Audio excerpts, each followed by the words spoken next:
আপনি কি নেতা? সেনাবাহিনী ধরে নিয়ে না রিমান্ডে জিজ্ঞাসা করছে, ডক্টর সাহেব আপনি দাড়ি কামাচ্ছেন কেন? বলিচ্ছে ইমান বাঁচান ফরজ না জীবন বাঁচান ফরজ? ওই জীবন বাঁচান ফরজ বলেছে, জীবন বাঁচানোর জন্য দাড়ি কামাতে বলে। তাহলে দাড়ি কামাতেও কষ্ট হয় না। এরই নামের পূর্বে লেগেছে আল হাজ। 400 বার হজ করে কোনো লাভ হবে না, কারণ হজ করছে যারা হজ করছে হজের ভেতরে একটা তালবিয়া আছে, ইন্নাল হামদা ওয়ান নিয়ামাতা লাকা ওয়াল মুল। ইন্নাল হামদা নিয়ামাতা লাকা ওয়াল মুল, নিশ্চয় সমস্ত প্রশংসা আপনার, আর সবচেয়ে বড় নিয়ামত হলো আপনার রাজত্ব। তামাম বাংলাদেশে বর্তমানে 27,11,973 জন হাজিয়ার হাজার নিয়ে আসে। এই কয়েকটা হাজি যদি বাংলাদেশে ইসলাম কায়েমের ব্যাপারে রাষ্ট্রশক্তি কোরআন দিয়ে চলুক, এটার ব্যাপারে আন্দোলন করে, দুটি অর্থ বড় বাংলাদেশে কোরআন বিজয় হতে বাধ্য।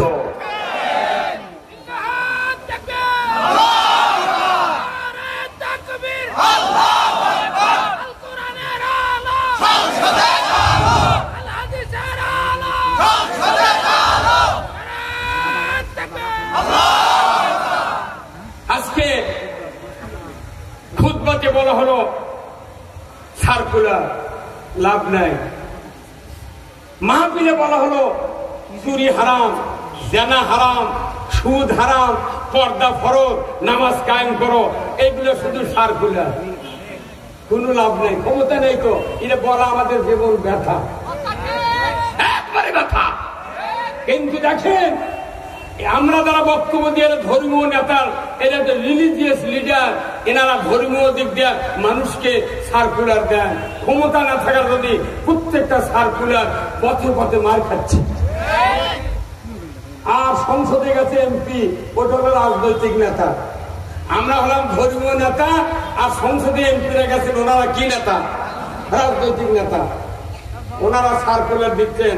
মাননীয় স্পিকার, সংসদের সামনে প্রশ্ন হচ্ছে যে আমার এলাকার জনগণ আমাকে নির্বাচিত করেছেন, আমার এলাকায় বগুড়া গোদারপাড়া থেকে ছোট কুমড়া পর্যন্ত একটা মাটির রাস্তা আছে কাঁচা, এটা পাকাকরণ করতে হবে। কথা বলেন। শিক্ষামন্ত্রী বলতেছে, মাননীয় স্পিকার আমরা বহুদিন হলে এদেশে বাস করছি, আমাদের এদেশে সংখ্যালঘু কিছু অমুসলিম আছে সনাতন ধর্মীয় গ্রুপের, আমাদের এই সকল শিক্ষা প্রতিষ্ঠানে মুসলমান এবং সনাতন ধর্মের কিছু কথাগুলো যদি বই পুস্তকে সাপ্লাই দেওয়া হতো, তাহলে সবার কাছে বৈষম্য থাকতো না, সব আমরা একাকার হয়ে যেতাম। এটা করতে গিয়ে কাউকে আলু ভর্তা বানান শিখাতে হবে, কতক্ষণ? এটা করতে গিয়ে কাউকে ব্যাঙ্গের মতো লাপান শেখাতে হবে, কতক্ষণ নেবে? আবার পাঠ্যপুস্তকে লিখতে হবে তিরিং তিরিং সাইকেল চালানো, কতক্ষণ? আদর্শ মানতে নামাজ, কথা বলেন না কেন? আদর্শ মানতে নামাজ। আমার দেশের জনপ্রতিনিধি মেম্বার থেকে শুরু করে প্রধানমন্ত্রী পর্যন্ত রসুলকে সকল রাষ্ট্রনায়ক হিসেবে যদি মেনে নিতে পারতাম, এদেশে চুরি হতো না, কথা বলেন? এদেশে জানা হতো না, এদেশে দুর্নীতি হতো না, ঘুষ চলতো না, মদ চলতো না, মসজিদগুলিতে জুতার মতো একটা বস্তু চুরি হতো না।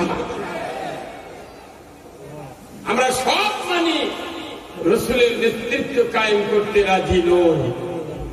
রসুলের নেতৃত্বের কথা বললি কিছু লোক মনে মনে বলে হুজুর তো রাজনীতি শুরু করলো, কথা বলেন না কেন? এই জন্য আমরা বক্তৃতার শুরুতেই রসুলের নেতৃত্ব মেনে নেব। রাজি আছেন তো? কারা কারা দু হাত তুলে দেখান। লিল্লাহে তাকবীর, নারে তাকবীর। আলহামদুলিল্লাহ। রসুলের নেতৃত্ব মেনে নেওয়া আর ইসলামকে মেনে মানুষের আসল কর্তব্য মনে হবে, তখন এই কোরআনের বক্তব্য শুনলে মানুষের ঈমান বাড়বে। এই জন্যে আমি আপনাদেরকে আহ্বান জানাচ্ছি, বাহিরে যারা ঘোরাফেরা করছেন কর্তৃপক্ষকে বলছি আপনারা খুব তাড়াতাড়ি বসার ব্যবস্থা করে দেন। ইনশাআল্লাহ এই গোদারপাড়ার মাঠ, ঈদগাহ মাঠ আজকে জান্নাতের বাগানে পরিণত হয়ে যাবে। দরকার আল্লাহু আকবার। আজকের এই কোরআনের মাহফিলের সম্মানিত সভাপতি সাহেব, শ্রদ্ধাভাজন জনাব আলহাদ অধ্যক্ষ প্রফেসর মাওলানা মোহাম্মদ আব্দুল মান্নান, সাবেক অধ্যক্ষ সরকারি গাবতলী কলেজ বগুড়া, আল্লাহ এই মুরব্বীকে দ্বীনের জন্য কবুল করুক, বলুন আমিন। আজকের মাহফিলের সম্মানিত প্রধান অতিথি, বিশিষ্ট রাজনীতিবিদ, বিশিষ্ট শিক্ষাবিদ,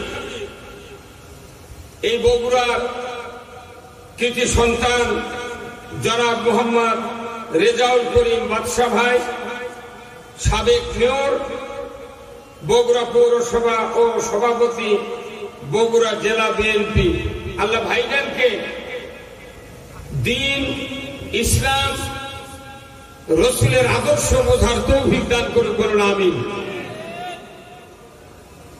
বিশেষ অতিথি মোহাম্মদ আসগর আলী, সভাপতি বাংলাদেশ শ্রমিক কল্যাণ ফেডারেশন বগুড়া শহর শাখা, আল্লাহ ভাইজানকে শ্রমের মর্যাদার ব্যাপারে দেশে কাজ করার তৌফিক দান করুক, বলুন আমিন।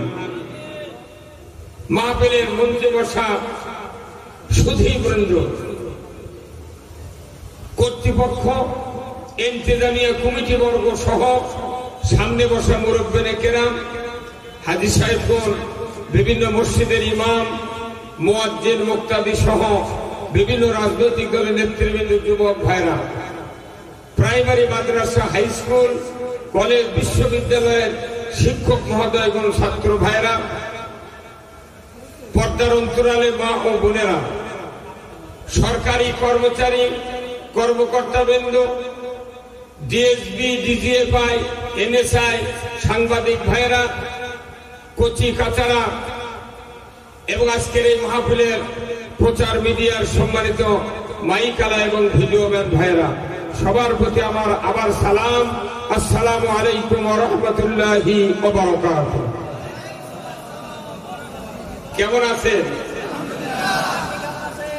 আছি আলহামদুলিল্লাহ। কোরআনুল কারীম এমন একটি কিতাব, যে কিতাব মুমিন হওয়ার পর যদি কেউ শোনে, আল্লাহ তাআলা তার ঈমান বাড়িয়ে দেয়। কোরআন ছাড়া ঈমান মানুষের বাড়তে পারে কার কথা? আল্লাহর কথা। তাহলে আমাদের ঈমানকে বাড়ানোর জন্য কোরআন শুনতে হবে, কোরআন বুঝতে হবে, কোরআন জানতে হবে, কথা ঠিক কিনা? আল্লাহ তাআলা কোরআনুল কারীমে বলছেন, ইন্নামাল মুমিনুনা আল্লাযীনা ইযা যুকিরাল্লাহু ওয়াজিলাত কুলুবুহুম ওয়া ইযা তুলিয়াত আলাইহিম আয়াতুহু জাদাতহুম ঈমানা ওয়া আলা রাব্বিহিম ইয়াতাওয়াক্কালুন। আল্লাহ বলছেন, নিশ্চয় যারা মুমিন তাদের সামনে আল্লাহর জিকির, পুরো কোরআন কার জিকির? আল্লাহর জিকির। এই কোরআনে আল্লাহর জিকির, আল্লাহর বয়ান, আল্লাহর কথা, আল্লাহর বক্তব্য, আল্লাহর ওয়াজ, আল্লাহর নসিহত যদি মুমিনের সামনে কানে পড়ে, আমার আল্লাহ বলছেন ওয়াজিলাত কুলুবুহুম, অন্তর থরথর করে কাঁপতে হবে। যখন আল্লাহু আকবার, আল্লাহর কথা শুনে আল্লাহর নাম উচ্চারণ করলে মানুষের অন্তর তখনই কাঁপবে যখন ওই মানুষের ভেতরে মুমিনের যোগ্যতা পয়দা হবে। তাহলে আল্লাহর কথা কখন ভালো লাগবে? যখন আমরা মুমিন হব। কি ভাই কথা ঠিক কিনা? যদি মুমিন না হয় তাহলে আল্লাহর কথা শুনলে আমাদের কি ভালো লাগবে? কি লাগবে? তখন কি হবে? তখন শরীর চুলকাবে। কথা বলেন, কি চুলকাবে? শরীর। পূর্বেও কোরআন যখন নাযিল হয়েছে ১৫০০ বছর আগে, আল্লাহ রসুল যখন কোরআনের কথা বলেছেন তখন কিছু লোক ঈমান এনেছিলেন, আর বেশিরভাগ লোকের গা জ্বালা হয়েছিল। কথা ঠিক কিনা? আজকে তাম পৃথিবীতে ঈমানদার মুসলমানকে দুনিয়ার থেকে বিদায় করার ষড়যন্ত্র চলছে, ইসলামকে বিতাড়িত করার ষড়যন্ত্র চলছে। ঠিক এই সময় যখন আমরা কোরআনের কথা বলছি তখনও দেখা যায় অনেক লোকের কোরআন শোনার পর মাথা গরম হয়, গা চুলকায়, রাগ পয়দা হয়। কথা ঠিক কিনা? কোরআন শুনলে রাগ পয়দা যদি হয়, নির্ঘাত ওই লোক জান্নাত থেকে বিতাড়িত। এই কথা ঠিক কিনা? ভাইরা আমার, আল্লাহ রাব্বুল আলামিন কোরআনুল কারিমে বলছেন, মুমিন হইলে অন্তর থরথর করে কাঁপবে আল্লাহর কথা, আল্লাহর জিকির, আল্লাহর নাম যখন উচ্চারণ তার কানে পড়বে। ২ নাম্বার, এই মুমিন যখন কোরআন শুনতে পাবে, ওয়াইযা তুলিয়াত আলাইহিম আয়াতুহু, কোরআনের আয়াত যখন তাদের সামনে তেলাওয়াত করা হবে, সে যদি মুমিন হয় তার গতি হবে আল্লাহর দিকে। কার দিকে? আল্লাহর দিকে। মানুষের গতি ২ দিক যায়, একটা হলো আল্লাহর দিকে, আর একটা হলো শয়তানের দিকে। কথা ঠিক কিনা? তাহলে এই কিতাব কার কিতাব? আল্লাহর কিতাব। এই কিতাব যারা পড়েছি, আপনারা যারা পড়েছেন, এই কিতাবের ভেতরে কয়টি দলের কথা আছে? কয় দল? সবাই জানতে হবে। তাছাড়া দল যদি না চিনেন, দল যদি না বোঝেন, তাহলে কোন দল আপনি করবেন আপনিও জানবেন না। তাই কোরআনে কয় দল? যেরকম ২ দল। কয় দল? ২ দল। ১ নম্বর দল কার? আল্লাহ। আরবি হলো হিজবুল্লাহ আর হিজবুল শয়তান। একটা আল্লাহর দল আর একটা শয়তানের দল। বলুন তো, এই আল্লাহর দলের প্রতিষ্ঠাতা কে? আল্লাহ, তাই না? আল্লাহর দলের প্রতিষ্ঠাতা আল্লাহ নিজে। আল্লাহু আকবার। আল্লাহর দলের প্রতিষ্ঠাতা আল্লাহ নিজেই কিতাব নাযিল করছেন তিনি, আবার ওই আল্লাহর দলের কিতাবই হলো কোরআন। তাহলে কোরআনটা মূলত আল্লাহর দলের কিতাব। এই কথা কোন জায়গা? কার দলের কিতাব? তাহলে আল্লাহর দলের কিতাবে কার পক্ষে কথা আছে? হ্যাঁ, তাহলে আল্লাহর পক্ষে কথা কোরআন পুরোটা ভর্তি। এই আল্লাহর পক্ষে যখন কথা হবে তখন দেখা যায় যারা আল্লাহর পক্ষে নাই তাদের কোরআনের কথা স্বাদ লাগে না। এই জন্য কোরআনকে মেনে নিতে গেলে আল্লাহর দলের কিতাব হিসেবে মানতে হবে। কথা ঠিক কিনা? অথচ কিছু কিছু লোক বলে, ভাই নামাজ কালাম করবো, উমরা হজ করবো, ইতিকাফ করবো, রোজা করবো, ওই দলাদলি ফালাফালির মধ্যে নেই। উনি নির্দলীয় তত্ত্বাবধান করেন। তাহলে আপনি যদি দলই না করেন ভালো, তাহলে আপনি যখন মারা যাবেন, ইমাম সাহেবেরা জানাজা করে কবরের ভেতরে যখন উত্তর দিকে মাথা দিয়ে যখন শোয়ায়, তখন দোয়াটা কি পড়ি আমরা? বিসমিল্লাহি আলা মিল্লাতে। তাহলে যে লোকটা বললো আমি দুনিয়াতে দলাদলি ফালাফালি বুঝি না, আমি নির্দলীয় আলু ভর্তা ভাত খাবো, সিরিয়া মশার শুয়ে থাকবো, এই চিন্তায় যদি হয়, তাহলে আপনার মৃত্যুর আগে বলতে হবে আমার কোন দলত তোমরা খুলে না। কি ভাই কথা বল? যেহেতু মরার পরে দল, বাঁচে থাকতে দল, একমাত্র দল করতে হবে কার? আল্লাহ। আর আপনি যদি দল না করেন বিরাট সমস্যা। আল্লাহ কি কোরআনে বলছেন, আমার দল হলো হিজবুল্লাহ। হিজবুল্লাহ আল্লাহর দলে থাকলে তার জিম্মেদারি স্বয়ং আল্লাহ গ্রহণ করে না। দলে কোন আল্লাহ। দল ছাড়া নামাজ হয় না, দল ছাড়া হজ হয় না, দল ছাড়া কুরবানি হয় না, দল ছাড়া ঈদুল আজহার নামাজ হয় না, দল ছাড়া ঈদুল ফিতরের নামাজ হয় না। যেখানেই যাই সেখানেই দল। আজকে আপনারা যারা মাহফিল এসেছেন আপনারা সবাই মিলে এক দল, কথা ঠিক কিনা? পুরো বিশাল দল বসে আছে, আমরা টেবিলে আছি, আমরাও এক দল। আমরা দুনিয়ার দলের পক্ষে থাকবো না, অথচ দল ছাড়া আপনি বিবাহ যাবেন তাও দেখেন 100 দিনে এক দল, বরযাত্রী আসতেছে, তার মানে এক দল। আমার কিয়ামতের দিন আল্লাহ হাজির করবেন, কোরআন শরীফে আল্লাহ বলছেন প্রত্যেক দলের নেতার সাথে প্রত্যেক কর্মী কিয়ামতের দিন হাজির হবে।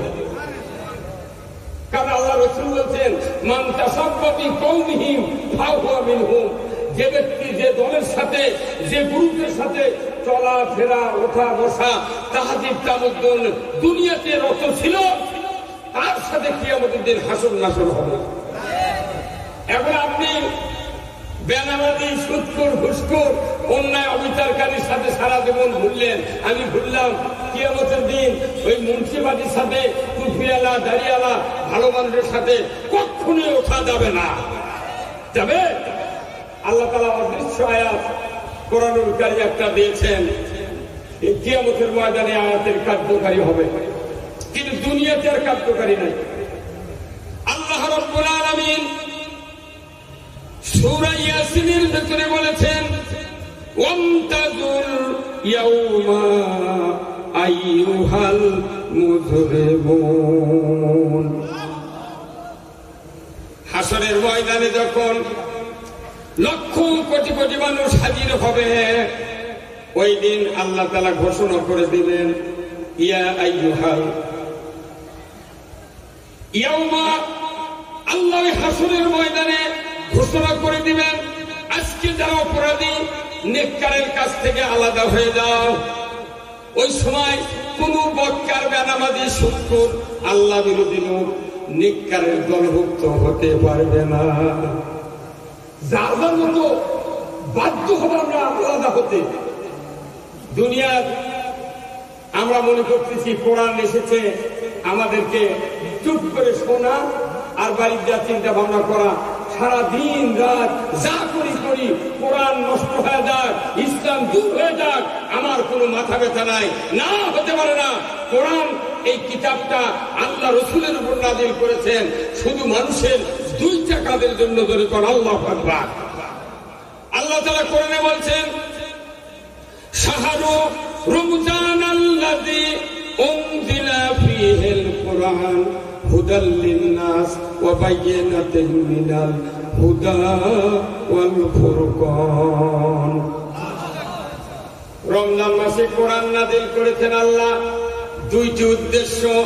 এক নাম্বার হলো মানুষ শুধু হেদায়েত হবে। আল্লাহু আকবার। মানুষ কি হবে?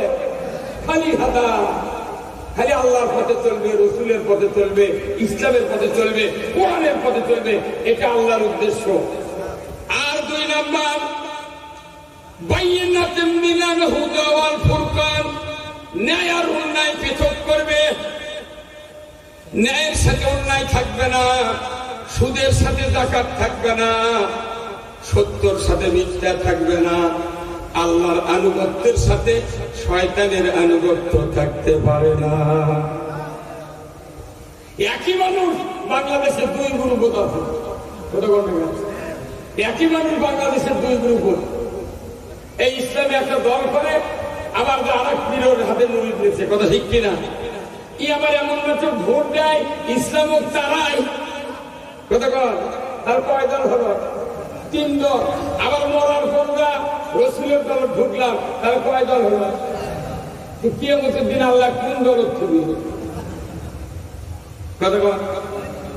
অনুরোধ করছি আগে দল বোঝেন, আগে দল বোঝেন, তারপরে কোরআন মানতে হবে। কোরআন যে দলীয় কিতাব, কি কিতাব? কোরআন দলীয় কিতাব। কার দলের? তাহলে আপনি আল্লাহর দলে ভোট করি না বলেন কোরআন তো আপনি বুঝতে পারবেন না, আমিও বুঝতে পারবো না। আগে কোরআন বুঝতে গেলে দল বুঝতে হবে, দলটা হবে আল্লাহ। এবারে আল্লাহর দলের কথা কি? আল্লাহর দলের এক নম্বর কথা, আল্লাহ রাব্বুল আলামিন বলছে, নবী আপনার কাছে আমি কোরআন নাযিল করেছি, আপনাকে পৃথিবীতে পাঠিয়ে দিয়েছি শুধুমাত্র একটা কাজের জন্য, যখন আল্লাহু আকবার। সেই কাজটা হলো ওয়াল্লাযী আরসালা রাসূলাহু বিল হুদা ওয়া দীনিল হক লিইয়ুযহিরাহু আলা দ্বীনি কুল্লিহি ওয়ালাউ কারিহাল মুশরিকুন। রাসূলকে কোনো দায়িত্ব দেওয়া হয় নাই, একটা মাত্র দায়িত্ব, আপনি পৃথিবীর জমিনে গিয়ে মানুষের তৈরি করা যত নিয়ম নীতি, আইন কানুন, বিচার ব্যবস্থা, সামাজিক ব্যবস্থা, অর্থনৈতিক ব্যবস্থা, মানুষের যত তৈরি করা নিয়ম নীতি, তাহাদের তামুদ্দুন আছে, সবগুলিকে উৎখাত করে দিয়া একবারে আল্লাহর দেওয়া জীবন ব্যবস্থা আপনি কায়েম করবেন। এতে করে কাফের মুশরিক বেদিনের কলিজায় যত জ্বালা যন্ত্রণা হোক না কেন, আপনি রাসূল পরোয়া করবেন না। রাসূলকে একটা দায়িত্ব দিয়েছে, তাহলে আমরা কার উম্মত? রাসূলের উম্মত। তাহলে রাসূলের যদি এই দায়িত্ব দেওয়া হয়, তাহলে রাসূলের অবর্তমানে এই দায়িত্ব কার? কার? কোন? আমাদের। মানুষের করে নিজের দায়িত্ব বর্তায় না, কথা ঠিক কিনা? এটা আমাদের দায়িত্ব। তাহলে আমরা যদি আল্লাহ রাসূলের উম্মত হয়ে থাকি, আমাদের এক নম্বর দায়িত্ব আল্লাহর দেওয়া জীবন ব্যবস্থা বাংলাদেশে বিজয় করার, কথা ঠিক কিনা? ইসলাম বিজয় হোক বাংলাদেশে। কারা কারা চান দুহাত তুলে দেখা। লিল্লাহে তাকবীর, নারায়ে তাকবীর, নারায়ে তাকবীর। আল কোরআনের আলো, আল কোরআনের আলো, কোরআন হাদিস যেখানে, দুনিয়ার মুসলিম, বাংলার মুসলিম, লিল্লাহে তাকবীর। আল্লাহ কবুল করুন। তাম পৃথিবী আজকে রাজত্ব নিয়ে মারামারি হানাহানি চলছে। এই হামাস ফিলিস্তিনিতে বোমা মারতে মারতে তাম দুনিয়া মারতে মারতে ওদের তাও গা জ্বালা বন্ধ হচ্ছে না। এই পরশুদিন থেকে ইরান যখন আবার বসাবার লেগেছে বোমা, এখন ইসরায়েল বলছে না রে মুসলমানের শক্তি আছে। মুসলমান যখন শুরু করছে যুদ্ধ, তখন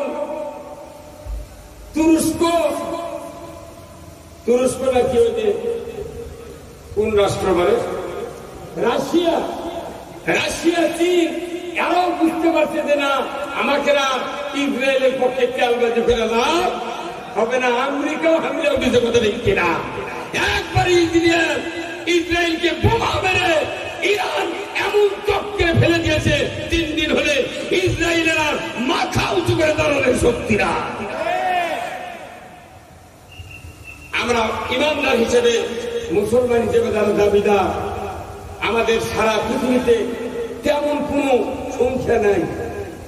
আল্লাহ রাসূল বলছেন যে আমার উপর কোরআন নাযিল করা হয়েছে, মানুষ শুধু হেদায়েত করবে, মানুষ শুধু হেদায়েত হবে, মানুষ আল্লাহর পথে থাকবে, আর হক আর বাতিল পৃথক করবে। কিন্তু দেখা যায় ১,৫০০ বছর আগে কোরআন নাযিল হচ্ছে, মানুষ হেদায়েত হতে আর কাফের বেঈমান থাকারই কথা না, কথা ঠিক কিনা? কিন্তু দেখা যায় ৮৪০ কোটি মানুষ এই পৃথিবীতে, মাত্র ১৪০ কোটি মানুষ ইমানের পক্ষে, কালেমার পক্ষে, নামাজের পক্ষে, আর ৭০০ কোটি মানুষ আল্লাহর বিরুদ্ধে কথা বলে। যে ১৪০ কোটি ইমানের পক্ষে, তার মধ্যে ৭৫% মানুষ শতকরা নামাজ আদায় করে না। মসজিদের চাকচিক্য দেখলে মনে হয় পীরে, মসজিদের চাকচিক্য দেখলে টাইলস, তারপরে মেহরাব, মসজিদের মিম্বর, যে মিম্বরে খুতবা দেয় হুজুররা, সিহারা দেখলে মনে হয় সেই রকম, মানে সম্রাট আকবর বসেছে। ইঞ্চি করি এক একটা মেম্বরের দাম ১,০০,০০০, 1,25,000, 1.5 লক্ষ, 2.5 লক্ষ টাকার মতো মেম্বার আছে। অথচ রাসূল সাল্লাল্লাহু আজ থেকে 1,500 বছর আগে মসজিদে নববীতে যখন খুতবা দিয়েছেন, একটা মোড়া খেজুরের কাছে হেলান দিয়ে আমি খুতবা দিয়েছি। আমরা যে মসজিদগুলোতে খুতবা দিই, আমাদের চাকচিক্য চেহারা দেখলে মনে হয় বাদশাহ আকবর বক্তব্য দেন, কিন্তু মসজিদের মেম্বার থেকে আসল কথা বাংলার জমিনে এখনো বের আমরা করতে পারলাম না। কেন পারলাম না? আমাদের দেশে মসজিদে যে বক্তব্য দেই, মাহফিলে যে বক্তব্য দিই, এইগুলো সার্কুলার। এইগুলি কি সার্কুলার? বোধেন চাকরি সার্কুলার ছাড়ে না ভাই, কথা বলেন না কেন? চাকরি সার্কুলার ছাড়ে না। আমরা মসজিদে সার্কুলার দিই, খুতবা করি, বক্তৃতার সার্কুলার, মাহফিলে বক্তৃতা দিই, এটা সার্কুলার। কিন্তু এই সার্কুলার কি কোনোদিন সমাজে কায়েম হতে? কেন হয়নি? বন্ধ কেন হয়নি? কারণ হলো ইমামের হাতে ক্ষমতা নাই, বক্তার হাতে ক্ষমতা নাই। ক্ষমতা না থাকার কারণে আল্লাহর কোরআনের কথা সার্কুলার আমরা দেই।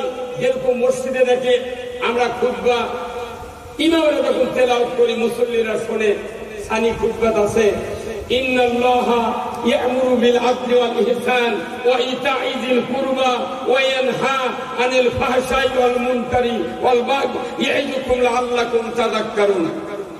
নিশ্চয় আমি আল্লাহ হুকুম দিচ্ছি, আদেশ দিচ্ছি, তোমরা ন্যায় বিচার করো, নাফরমানি, ফাহিশা, হারাম, অশ্লীল কাজ থেকে দূরে থাকো। এইগুলির থেকে পরহেজ থাকা সবচেয়ে বড় জিকির। সবচেয়ে বড় কি? জিকির। কিন্তু এই জিকিরের কথা খুতবা হয়, কিন্তু ফাহিশা, অন্যায় কাজের থেকে আমরা বাঁচতে পারতেছি ভাই? এই দুর্গণ বাঁচতে পারতেছি? আচ্ছা বলেন তো, লটারি হারাম না হালাল? তাহলে বগুড়া শহরে কমপক্ষে 250 মসজিদ আছে। এই বগুড়া যে লটারি চললো, মাথায় নষ্ট আমার কথা বলে। আমি তো ফ্যানটা এই দিক দিতে বলছি, ফ্যান ওই দিক কেন দরকার? তুমি নেমে যাও, এখানে আরো এদিক দিয়ে দাও, মাইকের দিকে সামনে এই দিক সোজা করে দাও। না ঠিক হয়নি, বলবে না। সার্কুলার যে চালু হয় না, তার কারণ কি? বক্তা ইমামকে হাজত ক্ষমতা নাই। যদি সার্কুলার দিয়ে যদি বাংলাকে দেওয়া যেত, আল্লাহ রাসূলের উহুদের যুদ্ধে, বদরের যুদ্ধে, হুনাইনের যুদ্ধে, তবুকের যুদ্ধে শাহাদাত বরণ করা লাগতো না। এতগুলো মসজিদ, এতগুলো মাদ্রাসা বগুড়া শহরে চলে, আর জয়পুরহাট থেকে এসে রাজ্জাক মামা লটারি চালায়। 2300 সিএনজি দিয়ে পুরো বগুড়া জেলার প্রত্যেকটি থানা, প্রত্যেকটি ইউনিয়ন জাহান্নামের গর্ত বানায়। এখানে এসপি থাকে, ডিসি থাকে, নেতা থাকে, খেতা থাকে, কিন্তু অন্যায়ের প্রতিবাদ করা যায় না। নির্বিঘ্নে ইমানদারের সমাজে লটারি চলছে, জুয়া চলছে, জেনা চলছে, মদ চলছে। এইগুলি যদি আপনি নির্বিঘ্নে সহ্য করে যান, ইমান আছে বলে এটা আল্লাহর কাছে প্রমাণ হয় না। লটারি হারাম না হালাল? এতগুলো লটারি চললো, বগুড়া কোনদিন মিছিল বার করছেন? 20 টাকার টিকিট করে 5 লাখ টাকার R15 গাড়ি পাবে। কতক্ষণ? ভোটের সময় তো হাজারো নেতা বাড়ায়, মানে কি বাগা হয়, হ্যাপি হয়ে প্রার্থী। উনি আবার কি হ্যাপি হয়ে প্রার্থী? তোমার সামনে জুয়া চলে, জেনা চলে, লটারি চলে, বন্ধ করার বলার সাহস নাই। এইগুলি নেতা আবার হ্যাপি হয়ে, এত বড় হ্যাপি হয়ে দাঁড়িয়ে কেন বলা চোখা?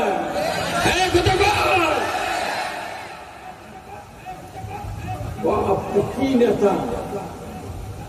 সেনাবাহিনী ধরে নিয়ে না, রিমান্ডে জিজ্ঞাসা করছে, ডক্টর সাহেব আপনি দাড়ি কামাচ্ছেন কেন? বলিতে ইমান বাঁচান ফরজ না জীবন বাঁচান ফরজ? উনি জীবন বাঁচান ফরজ বলেছে, জীবন বাঁচানো তুমি দাড়ি কামাতে বলো। তাহলে দাড়ি কামাতেও কষ্ট হয় না। এরই নামের পূর্বে লেগেছে আল হাজ। 400 বার হজ করে কোনো লাভ হবে না, কারণ হজ করছে যারা হজ করছে ওদের ভেতরে একটা তালবি আছে, ইন্নাল হামদা ওয়ান নিয়ামাতা লাকাল মুলক। ইন্নাল হামদা নিয়ামাতা লাকাল মুলক, নিশ্চয় সমস্ত প্রশংসা আপনার, আর সবচেয়ে বড় নিয়ামত হলো আপনার রাজত্ব।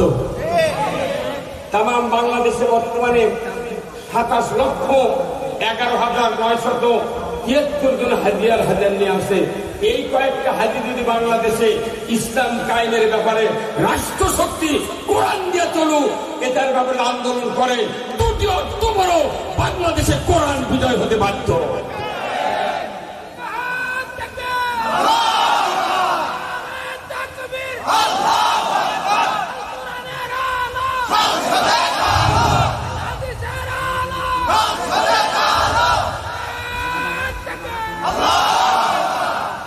আজকে খুতবাতে বলা হলো সার্কুলার লাভ নাই, মাহফিলে বলা হলো চুরি হারাম, জানা হারাম, সুদ হারাম, পর্দা ফরজ, নামাজ কায়েম করো, এগুলো শুধু সার্কুলার, কোনো লাভ নাই, ক্ষমতা নেই। তো এটা বলা আমাদের জীবন ব্যথা, একবারে ব্যথা। কিন্তু দেখেন আমরা যারা বক্তব্য দিয়ে ধর্মীয় নেতা, এরা তো রিলিজিয়াস লিডার, এনারা ধর্মীয় দিক দিয়ে মানুষকে সার্কুলার দেন। ক্ষমতা না থাকা যদি প্রত্যেকটা সার্কুলার পথে পথে মার খাচ্ছে। আর সংসদে গেছে এমপি, ওটা হলো রাজনৈতিক নেতা। আমরা হলাম ধর্মীয় নেতা, আর সংসদে এমপিরা গেছেন, ওনারা কি নেতা? রাজনৈতিক নেতা। ওনারা সার্কুলার দিচ্ছেন। মাননীয় স্পিকার, সংসদের সামনে প্রশ্ন হচ্ছে যে আমার এলাকার জনগণ আমাকে নির্বাচিত করেছেন, আমার এলাকায় বগুড়া গোদারপাড়া থেকে ছোটকুন্ডা পর্যন্ত একটা মাটির রাস্তা আছে কাঁচা, এটা পাকাকরণ করতে হবে। কথা বলেন। শিক্ষামন্ত্রী বলতেছে, মাননীয় স্পিকার আমরা বহুদিন হলে এদেশে বাস করছি, আমাদের এদেশে সংখ্যালঘু কিছু অমুসলিম আছে সনাতন ধর্মীয় গ্রুপে, আমাদের এই সকল শিক্ষা প্রতিষ্ঠানে মুসলমান এবং সনাতন ধর্মের কিছু কথাগুলো যদি বই পুস্তকে সাপ্লাই দেওয়া হতো, তাহলে সবার কাছে বৈষম্য থাকতো না, সব আমরা একাকার হয়ে যেতাম। এটা করতে গিয়ে কাউকে আলু ভর্তা বানান শিখাতে হবে, কতক্ষণ? এটা করতে গিয়ে কাউকে ব্যাঙ্গের মতো লাফান শেখাতে হবে, কতক্ষণ? আবার পাঠ্য পুস্তকে লিখতে হবে তিরিং তিরিং সাইকেল চালাও, কতক্ষণ? আচ্ছা, কত এই সার্কুলার ওনারা সংসদে দিলেন, এই সার্কুলার ছাড়াও কি আজকে 50-100 বছর হলে মানুষকে আলু ভর্তা বানায়নি? এই কতক্ষণ? বিবাহ হওয়ার পর যেগুলো মহিলার বিবাহ হয়েছে, ওনারা কি খাটের উপর বিছানা পাচ্ছে শেখেনি? কতক্ষণ? সাইকেল চালান শিখেছে, ভর্তা বানান শিখেছে, বিছনা করাও। কিন্তু ওনারা এই বাজে কথাগুলো যে সার্কুলার দিয়েছেন, এই বাজে কথা সার্কুলার দেওয়ার সাথে সাথে তাদের হাতে ক্ষমতা আছে বিদায় পুস্তকের পৃষ্ঠায় পৃষ্ঠায় মুসলমানের ধর্ম কিতাব অমুসলিমের দুর্গা কালী পূজার মাথা দিয়েছে, কথা ঠিক কিনা? কারণ কি? কারা খারাপ কাজে সার্কুলার দেশে ক্ষমতার কারণে এই অযোগ্য কথাগুলি বই পুস্তকে কায়েম হয়ে গেছে। আর আমরা কোরআন শরীফ থেকে বলছি কথা, ছাত্র কায়েম হওয়া উল্টো মামলা, উল্টো মামলা, উল্টো হামলা, উল্টা খুন, উল্টা আইনের ঘর, কথা ঠিক কিনা? যে দেশে শতকরা ৯২% মুসলমানের দাবিদার, সেই দেশে মাহফিল অনুমতি নিয়ে করা লাগবে। এইবার লাগিচ্ছে কি কথা? কি শান্তি। আমাকে লোকের কাছ থেকে কিছু কিছু লোক এই 16 বছর আগে মাউথপিস ধরে দিয়ে বলেছে কানের ভক্তি গরম করে দেব। আবার কিছু কিছু নেতা তারা এসে আমাকে বলছে হুজুর আপনি কথা দেখে শুনে বলবেন।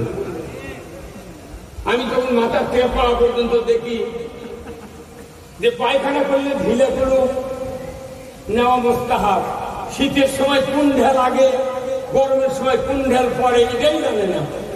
আমাদের কাছে টর্চারিং করে হুজুর দেখে শুনে কথা বলবেন। তখন মনের দুঃখে আমি বলতাম যে ভাই আমি তো কোরআন মুখস্থ করে যাচ্ছি, আপনারা কোরআন আপনি নিয়ে পেছনে বসে আমার কয়া কয়া দেন, আমি শুনে শুনে বলি। কতক্ষণ টাকা কি ব্যথা বাপ বাপ যদি বলা হয় তুই না ঈশান নামাজের আকামত দিতে পারবি, পারবি কিচ্ছু নাই। দোয়া কুনুত জানে, ওর বাপও দোয়া কুনুত জানে না। 25 বছর হলে ইমামতি করে ওই মসজিদের যিনি সভাপতি দোয়া কুনুত জানে না।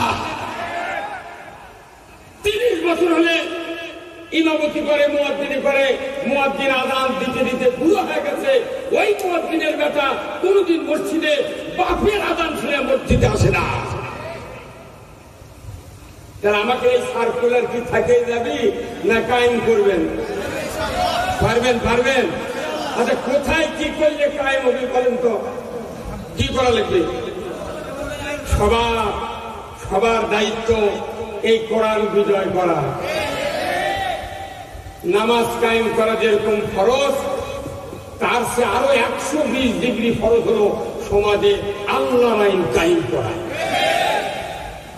রোজা করা যেরকম ফরজ, তার সে 7 ডিগ্রি বেশি জরুরি ইসলাম বিজয় করা। অথচ আমরা নামাজ রোজা হজ যাকাত তওবা তিল্লাহ তাসবিহ তাহলিল জিকির আজকার দাড়িটুকু নিয়ে মৌজ করতেছি, কোনদিন ইসলাম বিজয়ের কথা আজকে সমাজে বলে যারা তাদের উপর মামলা হামলা, যারা বলে না তাদের গায়ে মুসাও পড়ে না। ভাইরা আমার, আজ থেকে 1500 বছর আগে আল্লাহর নবী পৃথিবীর জমিনে আসলেন। ওনার বয়স যখন 17 বছর, হিলফুল ফুজুল গঠন করলেন সমাজের মানুষগুলিকে অন্যায় অবিচার জুলুম নির্যাতন থেকে বাঁচানোর জন্য। 17 থেকে 23-24 চলে গেল বয়স, কোনো কাজ হলো না। মক্কাতে এত দুর্ভিক্ষ দেখা দিল, মক্কাতে খাদ্য নাই, অর্থ নাই। একদিকে রসুলের বাবা দুনিয়ায় বেঁচে নাই, মা বেঁচে নাই, দাদা বেঁচে নাই, শুধু চাচার কোলে হযরত আব্দুল্লাহর আপন ভাই ছিলেন আবু তালেব, তার কোলে কাপলে মানুষ হচ্ছেন।